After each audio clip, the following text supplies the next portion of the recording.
the narration for DNA chapter 11, Biology 1. And you guys will see the living strain, R strain, and the living S strain. Remember the term pathogen. A pathogen is something that causes a disease. So you see the first figure A. The R strain does not cause pneumonia. So since it doesn't cause a disease, when it's injected into the mouse is going to remain healthy. It does not get sick.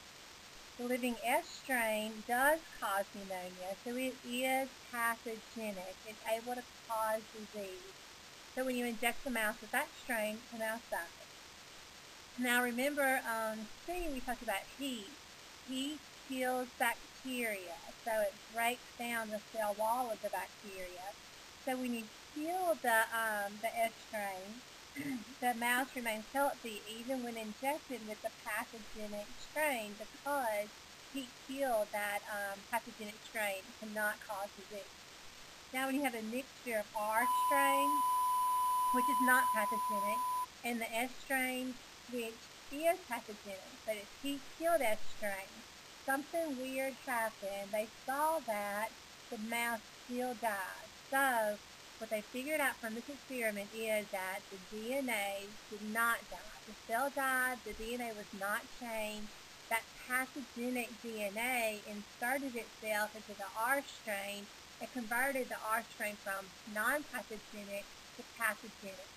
You guys are going to have to be able to explain what happened here on your test. It's going to be a short answer question. Discuss Frederick Griffith's experiment and its implications in the field of DNA. So make sure you understand that one. Now, genes are segments of DNA. So DNA, genes is DNA. What is DNA made up of? Well, from doing your DNA model, you should know that DNA is made up of nucleotides. A nucleotide is a sugar, a phosphate, and a base. So the bases are adenine and thymine, and remember those always bind together, and cytosine and uracil, and those always bind together. Phosphate is just part of it, and then the sugar is deoxyribose. So Chargaff, he analyzed the bases in DNA, and his rule is just the base pairing rule, A with T, C with G. So that's really why he's famous, because he came up with that base pairing rule. Wilkins and Franklin used X-ray diffraction to study DNA, and the reason they're famous is they figured out that DNA is extremely long and thin. They figured out that it was helical in shape and that it was made up of repeating subunits, which we now know are nucleotides. So Watson and Crick, they're famous because they said that the DNA strands are held together by hydrogen bonds that actually occur between the bases. We know because of them that DNA looks like a twisted ladder. So the sugar phosphates are the backbone and the bases are the rungs of the ladder. The DNA strands are not straight. They are twisted. They're a double helix. And remember, you need to know what anti-parallel means. So anti-parallel means it is parallel, but it runs in opposite directions. So what does encode mean? You really won't realize what this really actually means to all of it until next chapter when we talk about transcription and translation. But to encode means it has the information necessary for the cell to work, specifically for the cell to make protein. So on the PowerPoint it says each unique sequence of bases represents a unique set of genetic instructions.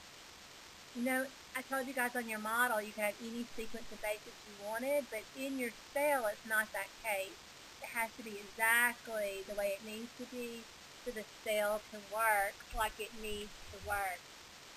So it's very specific when you get to actually inside of your cell. Now, DNA replication, this is where a lot of your test information is going to come from. So you need to really understand DNA replication. DNA has to replicate before anything else can happen as far as cell division goes. So DNA replication occurs in interphase before mitosis or meiosis can occur. Replication is going to end up making two DNA double helixes, which aren't really brand new, right? Because you have semi-conservative replication. One strand is old, the parental strand, and one strand is new. So make sure you remember that for your test.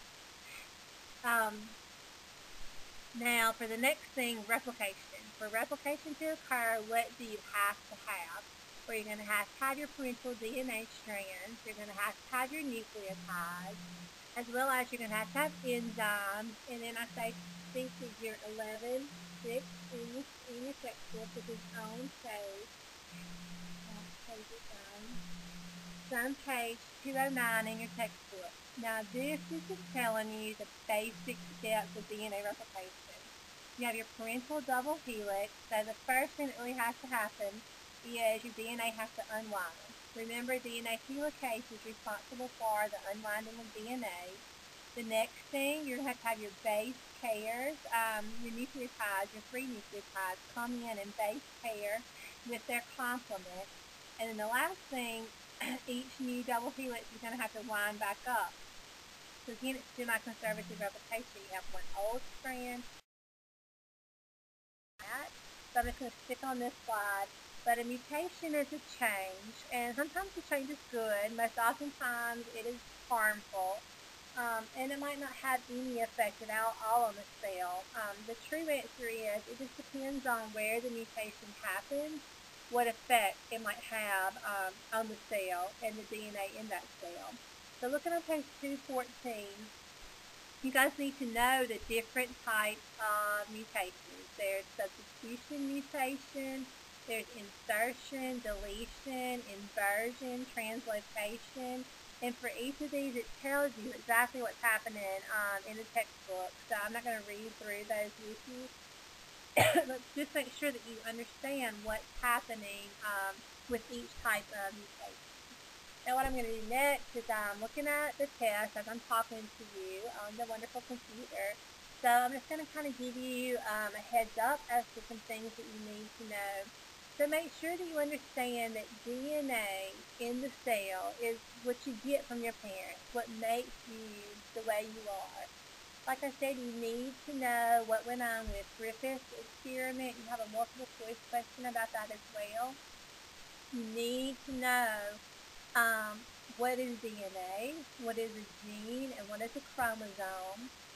We have several questions, really, a couple of questions about Griffith's experiment. You need to know the bases in DNA, and you need to know what base binds with what base. Know what is found in DNA, so what is DNA made up of, and then know what a nucleotide is made up of. You need to know Chargaff's rule about complementary base pairing, and you need to know what the phosphate binds to and what binds together the bases. You also need to know, if I give you a sequence of DNA, you need to be able to complementary base pair what would match up to that sequence. You need to know what makes up the rungs of the ladder and the sides of the ladder of DNA. You need to know what Watson and Crick are most famous for in their discovery of DNA. You also need to know what happens when a cell divides to the DNA that was made before the division. You need to know the function of DNA polymerase. You need to know what semi-conservative replication means. You need to know the three simple steps of DNA replication. You need to know the enzymes involved in replication. You need to know the different types of mutations, because you might have a sequence that I give you and then determine what type of mutation it is.